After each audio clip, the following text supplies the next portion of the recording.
Yo, what is good, fam? Agent O here.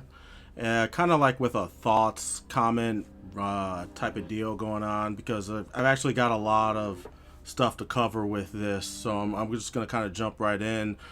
This video, if you read from the title, is about the Destiny 2.0 patch that's going to be coming out around the time that the Taken King drops in September. It's basically outlining what all is going to happen with the weapons in Destiny, and how basically like every weapon type in the game is going to get altered in some way. Some good, mostly bad, if you ask me personally. Just because I thought where they were at with the guns in Destiny was actually pretty good. I could understand how some things definitely needed a buff, like auto rifles definitely needed some kind of buff. Maybe not to what they were before, because I mean they were just almost too OP before. But they definitely needed a damage boost, and I kind of think that what they're doing with auto rifles in this 2.0 patch is actually not too bad. If that was the only change they were going to make. Fusion rifles definitely needed an upgrade too, because nobody really uses fusion rifles in the Crucible. I think the only time you really see people using fusion rifles is maybe they're trolling, or they're doing one of the bounties, where one of the Crucible bounties where you have to kill like 20 people with a fusion rifle or something like that. So fusion rifles definitely needed something to make them viable. I believe they should just, me personally, I believe they should just make all the weapon types pretty good. Obviously you're gonna find individual weapons that are gonna shine brighter than other weapons in their class, just because of whatever stats they have. And since now you can re-roll or reforge your perks with those guns, you can kind of work out the best possible combination of stats that actually can make you a contender in the Crucible. Or you could take a gun that isn't that great and kind of make it a bit better if you're having trouble getting certain guns that tend to not drop as frequently in the game. So there's always that too, and to have some of these changes be made, I don't know. I'm kind of on the fence with it. I honestly I don't like it more than I do like it, if that makes any sense. Just because of some of the other things they're changing. Like one good thing that they're working on is Necrochasm, which after I finally got that gun, I was like, man, now I see why everybody says this, why the gun is a piece of crap. Like, I only really use it in Nightfalls where there's arc burn, and even then I'd rather use Abyss Defiant or Oversoul Edict, one of those Crota weapons. I can't remember, always forget the names, get mixed up with those two, but I just end up using that instead, because it's a better gun. But they did say with Necrochasm it was gonna, the precision shots will cause the explosions, and the explosions will be bigger and they'll have more damage. That's all well and good, but I still kind of wish they would just turn down the turn up the impact and turn down the high rate of fire just a little bit, so that it's more balanced. I personally prefer auto rifles with a high impact and lower fire rate, just because. But granted, they did also say they were going to boost the stability, if I remember correctly. I don't have my notes and stuff in front of me. I'm just kind of going off the top with this. But from what I read, they were going to boost the stability, so it's going to make it a lot easier to land precision headshots and get that I forgot what it's called, but it basically your killing shot is a precision headshot, and it causes your target to explode, dealing damage to anything that's around it. So that's always good. Probably the biggest problem I have with this patch fix, or whatever you want to call it, is how they're going to alter Balahorn or Galahorn, however you want to call it. Yes, that rocket, it is the best rocket launcher in the game. Yes, it is overpowered, but that's what makes it great. it's something that I think a lot of people played the game to get, and most people are still playing the game to get it. Like, I have a friend of mine that I play with, and he hasn't had it yet, and he's trying to get it. When I finally got it, I was actually pretty happy. One of the guys I was playing with, who realized that I got it before I even realized it, was like going nuts on the mic. I was like, "What the hell are you talking about?" And he was going crazy. And I was just like, "Oh yeah, I did get it. Cool. I'm gonna start working on this right now." But they're toning down the damage of the Wolfpack rounds, which I think that is what makes that rocket launcher so great, is the Wolfpack rounds.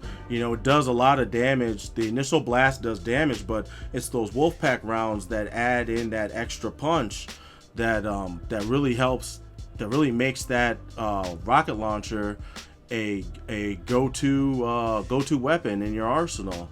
The other reason why Bungie says it's because they're nerfing it because they saw how the Destiny community will exclude people from raids or Prison of Elders or whatever if people don't have Gjallarhorn or Balorhorn or whatever.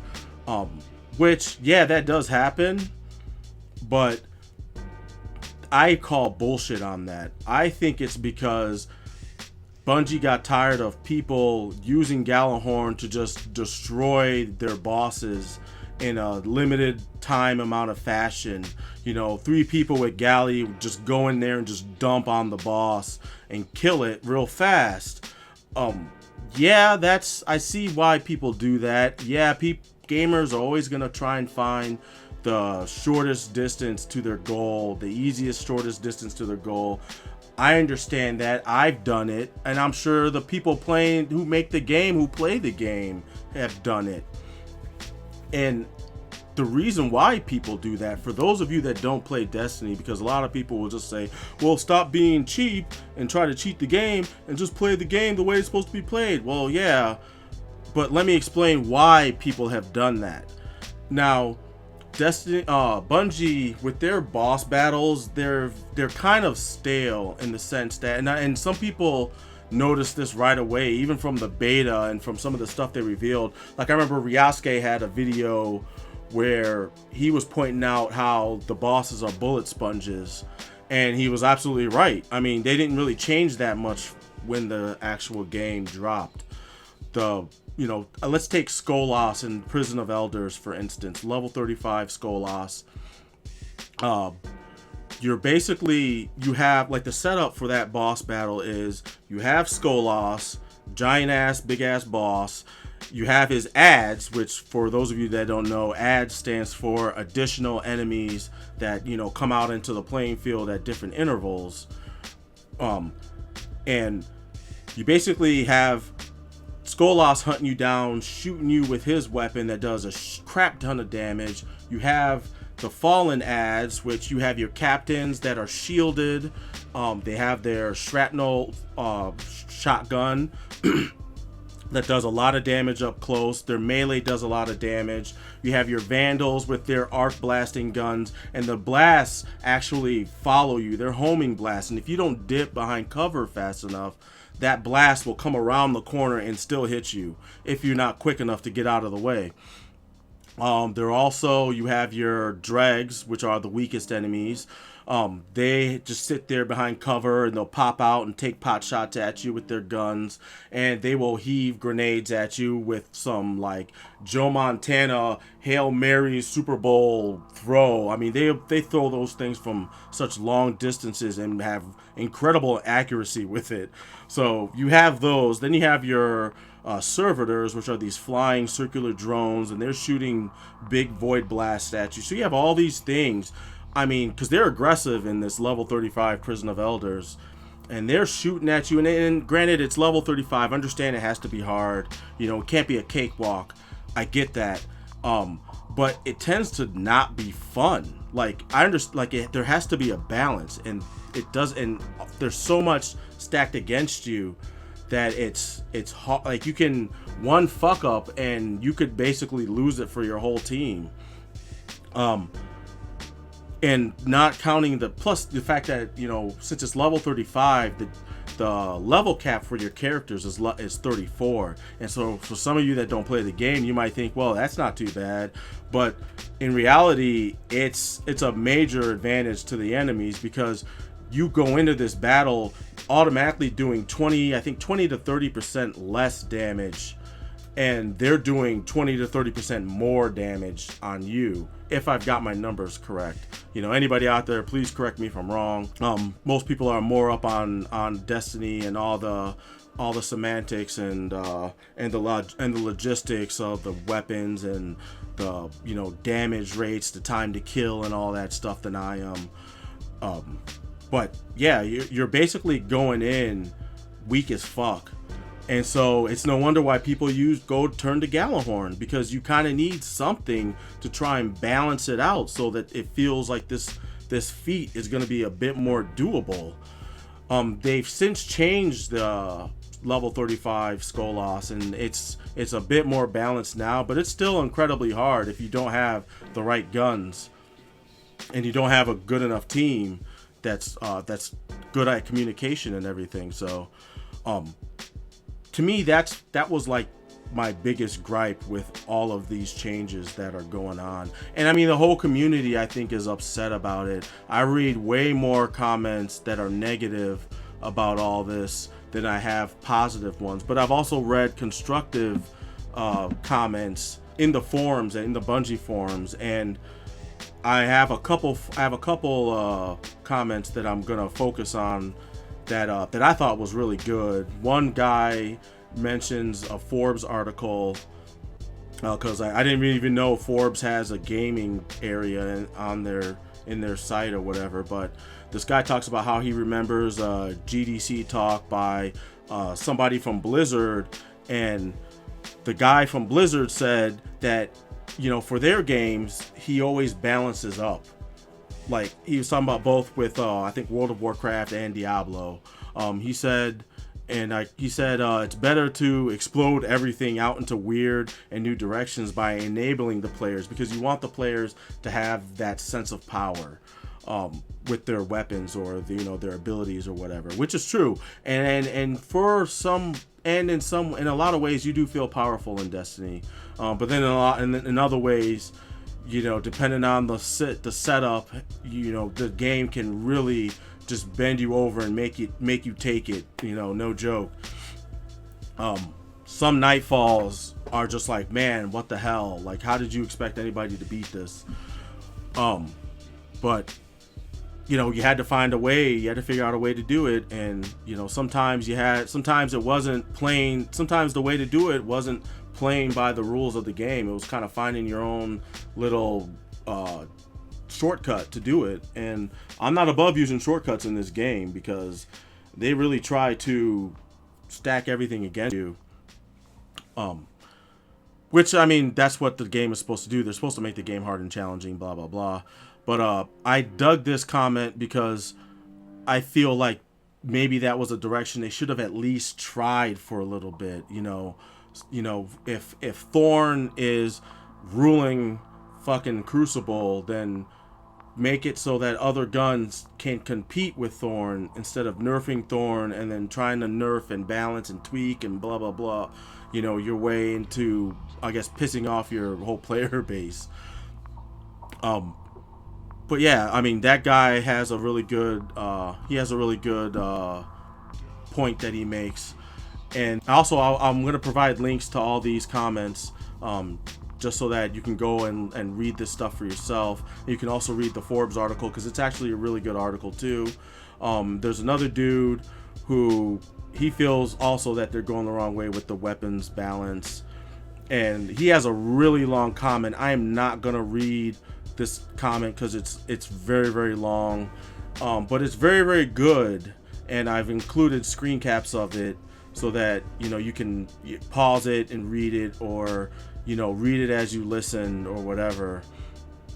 But I personally, I have a theory as to why they're doing this, why they're tweaking these guns so hard, and that's because when the House of Wolves DLC dropped, you know, a lot of the guns that you got from the new guns that they made for that DLC aren't really that great.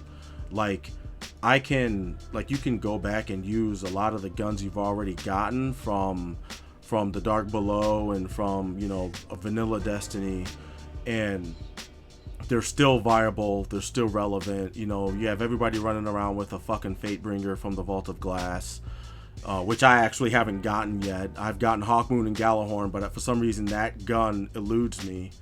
So I guess I just got to keep doing Vault of Glass. But anyway, you know, a lot of the guns just weren't all that desirable. Now, there are some guns from Prison of Elders that are decent, and Trials of Osiris, a lot of those guns are really good. Those are probably the best guns in that DLC pack that we just got. And I think the reason why they're doing this is because when the Taken King comes out, now if it's as big as they say it's gonna be, then I'm expecting to see a decent showing of new weapons, and I'm willing to bet that those new weapons are going to be more desirable, because they're probably going to have perks on them that make them better than the current, that are going to be more how do I put it? They're going to be more patch friendly, I guess I could say. You know, they might have perks on it that kind of make this patch seem irrelevant to those particular guns, because they have perks or they have weapon stats that make this gun way better than the guns we've gotten before. And so that's going to get a lot of people grinding to get those guns or to get those new exotics to replace their old guns and their old weapons, because you're going to have people that are going to, you know, come across a new gun and they're gonna try it out, or they're gonna reforge it, and then they're gonna be like, oh my god, this gun is beast, and then they're gonna post a YouTube video, and then everybody's gonna see that video, and then the word is gonna spread, and then everybody's gonna be running back to the game to try and get that gun so that they can also be beast in the Crucible. That's just my overall theory. Like I said, it's just me speculating. Like, I have no facts or anything to back this up, but you know, I feel like that's why they're doing such a hard nerf on a lot of these guns, so that the new guns will be more desirable by default, because maybe the perks won't apply to those guns as much. But anyway, now that I've talked about that enough, I also wanted to talk about the exotic bounties. Now, that article that I had talked about in my comment of the week, the Luke Smith article where Kotaku interviewed Luke Smith, and they talked about how they felt that, how the two people that interviewed him from Kotaku, they felt that the Thorn bounty and like basically all the bounty missives or mentor missives or whatever the fuck they're called, all those bounties were awesome, or like the Thorn was like the standout bounty. It was a lot of fun for them. And I disagree. Even though I've finished that bounty a couple times, I didn't really find it all that fun. It just felt like a checklist of things I needed to do in order to get this gun. And I was thinking the other day about how they could make these bounty mentor missives more interesting. And you have, you know, your Destiny lore, which is actually pretty interesting. It's just a shame that it's all in the Grimoire cards and not really in the game. Now, they say the new DLC is supposed to be more story driven, and I read today that it's supposed to feel more like Halo, how Halo's story was. So who knows? Maybe, I don't know. Who knows? But you know, because a lot of companies say one thing and then you get the game and it's something else. So I'll believe it when I see it. I'm not jumping on the hype train anymore with a lot of these companies. So anyhow, my idea for these exotic bounties is to incorporate story along with the bounty. Now you get a little inkling with Ikora Rey when you do the Invective bounty, but not really. Like you know, she at one time when she was young and she was, you know, doing the Vanguard thing and running around doing strikes and you know, fighting a good fight. She was very vocal. She made sure she like stood out because she was vocal. She didn't hold back. You could tell, you know, because I mean the name of the gun is called Invective, and you know that the definition is, you know, basically somebody who is outspoken or speaks their mind. That's basically it in a nutshell. So you get all that from the bounty objectives or whatever, and you get that, you know. And if you read the Grimoire card, you know, you read a quick little story. She recaps a story about how some people went for her ghost, and she whipped out her Invective and laid those busters down with her shotty. So I was like, that's really cool. I wish I could have seen some of that in the game, seen her with that gun, you know, doing her thing and being a thorough ass warlock.